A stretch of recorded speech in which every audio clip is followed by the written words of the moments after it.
Hello friendos and friendeds across the internetscape, this is of course your friendly neighborhood Omega here, and today I'm going to be going through my review of South Park: The Stick of Truth.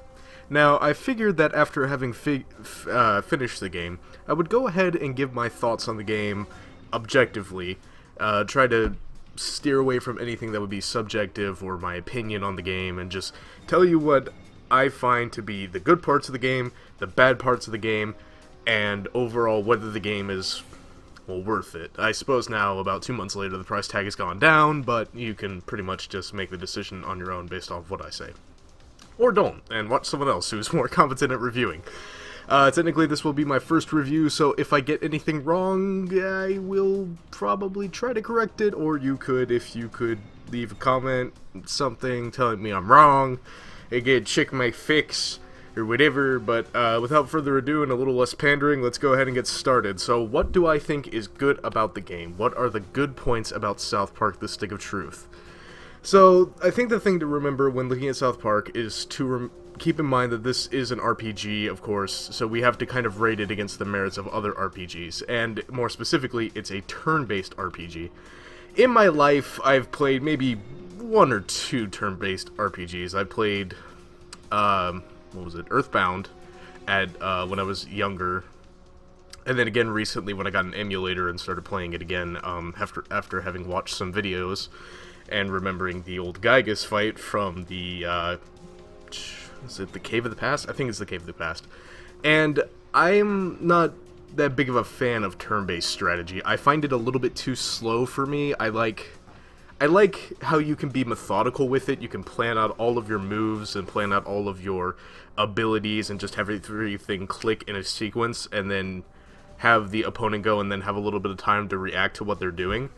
And I kind of like it for that, but what I really enjoy is reactive combat systems that let me like go right in and like I'm really fighting whatever it is. Something like Skyrim or Fallout that has that. Something that is in turn-based. Which is weird because I'm kind of the opposite thing for strategy games. I really, really like turn-based, but I hate real-time strategy games. But that's a different point. Anyway, tangent aside. It's good. It's one of the only turn-based strategy games. Its turn-based system is actually something that I can enjoy playing. Which is weird. Because I usually like the flow of a reactive combat system, but because everything you do has weight, and the animation is really good on all of the abilities you use, say like the backstab on the thief, I can kind of enjoy just watching everything play out after having clicked an ability, and because of how fast the combat actually moves, you're not sitting there for days while your opponent casts like X umpteenth bazillion spell of healing Mark 17X9 version 2.0. Because I don't have to sit there waiting for something like that, and the combat moves very swiftly from turn to turn, I can enjoy it a lot more than I would other combat systems, say like Final Fantasy XIII, the first one, which I hate in every respect. So because of its speed, I enjoy it for that, right? So we'll give it a point for having a very fast turn-based system, which makes it not feel like a very tedious process. The other point I want to mention is probably in regards to the actual animation quality itself. I think one of the best things that this game has going for it is how well it actually mimics or emulates the South Park style of animation. Because they could have just gone like way above board and done something really weird with the animation, or just made it something completely different from South Park. And the fact that they stuck to the South Park style all the way through and didn't make it feel like anything that was going on was outside of the South Park universe, I think was a very nice touch, because there could have been instances where the animation or any of the abilities kind of breaks from South Park standards. It just doesn't really fit within the universe, but they didn't do that, and I'll have to give them a point for that as well. Although, since I'm speaking about the animation, I should probably also mention the fact that the game is hard-locked at about 30 FPS. Now, generally, when you're playing video games, you don't want to play anything at 30 FPS. It's just, you feel, what people don't understand, or people don't acknowledge about FPS, and this is usually something having to do with console players and their way of interpreting frames per second, because they're stuck with 30 FPS most of the time. You really feel a difference between something like 60 FPS and 30 FPS, and it's really noticeable. So when you, usually, if you play a game like, I don't know, anything, at 60 FPS, and then you have to drop down to 30 FPS, it really feels laggy. It feels like nothing's as responsive as it can be, and that's because nothing is as responsive as it can be. There's more delay between actions and your actions in life and the reactions in the game. But because South Park The Stick of Truth is using the South Park animation, you don't really, and because it's turn-based, you don't really feel like there's any sort of delay between your actions. It doesn't feel slow as it would if, like, say, it was a reactive combat system, and it's not, which I think, now that I think about it, that might actually have been a reason why they went to a turn-based strategy game. So I don't really know where to go with this. I think I'll give them a point for making a game that still feels good, even though it's 30 FPS, but I'm also going to give them a negative point, I suppose, for having a game at 30 FPS. I think that's a problem. Now, while I'm still on about that, the other thing I should probably talk about is the length of the game, which is something that a lot of people might have problems with. I don't really, and I'll tell you why. So, South Park, as I'm looking at it, I think my playthrough lasted about 12 hours. I'm just estimating here. I don't have the actual playthrough in front of me. And most people average it to about 12 to 14 hours of gameplay, on average. That's if you do pretty much all of the side missions, which I didn't do. I missed 2 or 3, and I didn't get all of the friends in the game, which other people can do. It might add like another half hour onto the game. There's like 115 friends, I think. I didn't do that. I didn't feel it was necessary. I did the side missions that I thought were important, the side missions that would get me summons, and side missions that would give me interesting stuff. The side missions I didn't do, which one of them was I didn't finish Jimbo's Big Game Hunting, because I didn't like the rewards that came from that, and I didn't care enough. Or the quest to knock over the banners. I didn't care about that stuff because nothing that was a part of that was really pertinent to the game. The dialogue that came from the characters after you finish the missions wasn't exactly important, and it wasn't that interesting. The rewards weren't interesting. There just wasn't that much to show. That's why it didn't end up in any of my videos. But there is some stuff there that adds for maybe like another half hour to the game. But overall, the game's about 13 hours. Most RPGs average at about 20 hours, and that's assuming that you pretty much only do the main story mission. Other side missions can push the game well up into 60 hours. I know from personal experience that I probably put maybe 40 hours into Skyrim, and that's not even finishing like half of the side missions and finishing the main mission. The main storyline of Skyrim takes about 10 hours to complete. I timed myself. So when you factor that in, and you can look at games like, say, Kingdoms of Amalur Reckoning, which I also played. I have 60 hours logged on that, and I haven't done half of what you can do in that game. Or games like Fallout, or any of the Fallout games, you can log easily 20 hours and not be anywhere near done with the game itself. Or any of the Souls games, you can easily log tons of time on, and that's even including your deaths and having to pick back up. The fact that even with all of my deaths and my failings in South Park, and the fact that I left out some side missions, it's still only 13 hours, is kind of a problem. The only other RPG I know that actually took less time than that, to my knowledge, is Dishonored. Dishonored took me about 9 hours to complete, and I think that is the shortest amount of time I've spent on an RPG ever. Yeah, easily 9 hours. So that's a bit of a problem. Most people like their RPGs to last a good long time, and they like to be able to take their time with it and go a really far way. And I think that this is a problem with the story of South Park. Not necessarily the pacing, but the story. Because I think if you've watched any of the trailer footage for South Park, it made it seem a little bit more epic than the game ended up being, which is kind of what we can always expect from trailers. I think maybe, and this is a theory, there was more story that was meant to go in the Stick of Truth that never ended up there, probably due to development concerns. And I think if it had been there, it would have added some more time to the game. And not artificially either. I think if we had just added a little bit more story onto it, we could have gotten maybe a 15 to 20 hour experience, maybe thrown in more side missions. There weren't that many side missions, and they were pretty easy to complete, not to mention the fact that they didn't really offer much. Like, for example, Mr. Slave's side mission takes like 5 minutes, or less. The one for Mr. Hanky takes like 10 minutes. The side missions just take like no time. That's the problem with it, and the main missions themselves can be completed pretty easily across the 3 days. So I think that if the Stick of Truth had added in a few more side missions and maybe a little bit more to the main story, it could have easily pushed itself into being a little bit longer and not felt forced into being longer. So I'll have to deduct a point for its length. But there are a couple good things about the length. One of the things is the pacing. Now, if you played the game or watched my footage, you'll know that while it does move through 13 hours pretty fast, the pacing never feels off. It feels like the pacing of a South Park episode, which is good. It never deviates too far from the mission it's trying to go on.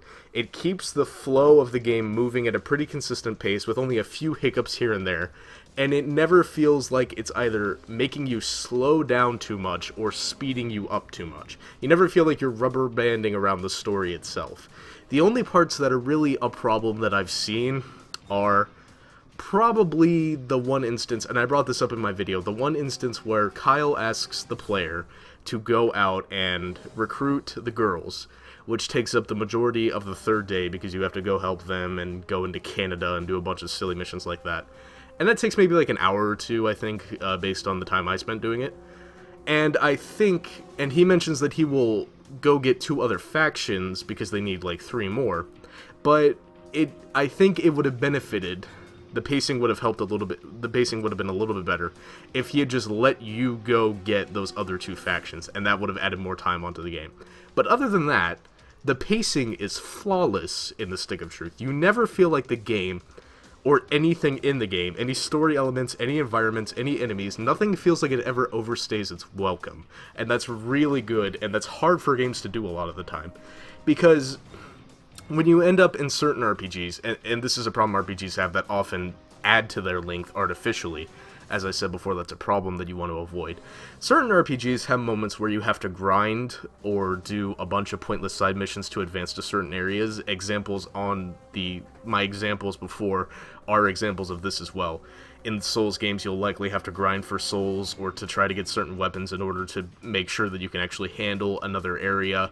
In Kingdoms of Amalur Reckoning, you have to go through and complete a bunch of stupid side missions to make sure you're at the right level to advance to the next zone and follow the story mission more. And the fact that at no point South Park The Stick of Truth has that is one of its shining features, I think, because it never feels like you have to stop and just work through tedium for a long time. I think Final Fantasy XIII might be guilty of that, but I didn't play much of that for obvious reasons. Take a sip of my drink. So, with that in mind, I'm going to give it a point for its pacing, because it has brilliant pacing. And I think I should also, since I'm talking about pacing, bring up one other thing about it. If you didn't notice, and I only realized this today before actually making this video, the structure of the game is also very well made. And I'm going to give it a point for structure, let me explain. If you noticed, the game takes place over the course of 3 days with 2 nights in between. But those 3 days move like the 3 acts of a dramatic story. So, the first day, you're introduced to the characters, the plot is set up, you have conflicts established, and then let's think of this in terms of Star Wars, because everyone knows the example that Star Wars has. Star Wars, the original trilogy, follows a 3-act structure. A New Hope sets up the conflict and resolves part of that conflict.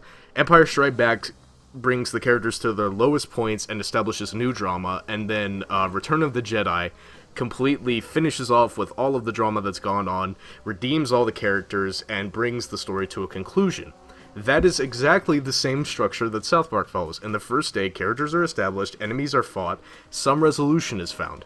In the second day, people are brought to their lowest points, and a new threat is established. The two factions fight against each other, and we discover that Clyde is the biggest threat in all of this, and then it just ends. Similarly to the way that Darth Vader cuts off Luke Skywalker's hands, and they only barely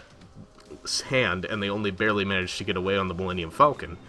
In that same respect, the movie kind of ends on a cliffhanger. So does the second day. Clyde is now the holder of the Stick of Truth with Craig at his side, and everyone is sent home to go to bed. It's a cliffhanger. And then in the third day, we have all of the characters band together, form a massive coalition, resolve the problem, and bring resolution to everyone. Princess Kenny turns out to be a villain, so that's revealed. Usually we get twists in the third episode, such as in Return of the Jedi, we find out that Leia is Luke's sister. Which makes the kissing scene a lot creepier. So usually there's a twist that comes in the third act, which is clever in that regard. And that's actually something that Matt Parker and Trey Stone do in their episodes as well. There's usually a twist in the third act of South Park. Not always, but sometimes. So, in that regard, and it finally brings everything to a close because Douchebag becomes, screw you guys, I'm going home. Screw you guys, go home. Although it does end on a cliffhanger with Al Gore coming back as Man Bear Pig, but leaving that aside, it follows a great structure, and I can really appreciate the fact that it decided to follow a 3-act dramatic structure, because it didn't have to. This is a game that could have really gone all over the place and just done whatever it wanted, and the fact that they stuck to that very simple structure, I think, is one of the crowning features of the game. Because the game itself is not that complex, and throwing in that added layer of complexity would have just been completely unnecessary and added absolutely nothing to the game whatsoever. So the fact that that's not there to begin with, I think gives it another point, so we'll give it a point for structure. With all that in mind, let's talk about the story of South Park: The Stick of Truth. I don't know. I think that the story is pretty good. I think it's very South Park. But I'm kind of on the fence as to whether or not I think it's a good point about the game or a bad point about the game. There's nothing objectively wrong with it. You could say that there are a few instances of things that just don't really make any sense, like in the abortion clinic when you meet Khloe Kardashian's Nazi zombie baby. Whatever. Some things are just kind of breaking continuity and come out of nowhere, but that's very South Park. So you know what? I think I will just leave the story in the middle, and that can just be judged by whoever, because that's not something I can really look at very objectively. That's something that everyone is just going to have to think about for themselves when and if they get the game. So with all of this in mind, is South Park: The Stick of Truth a good game? Yes, it is. It is a very good RPG.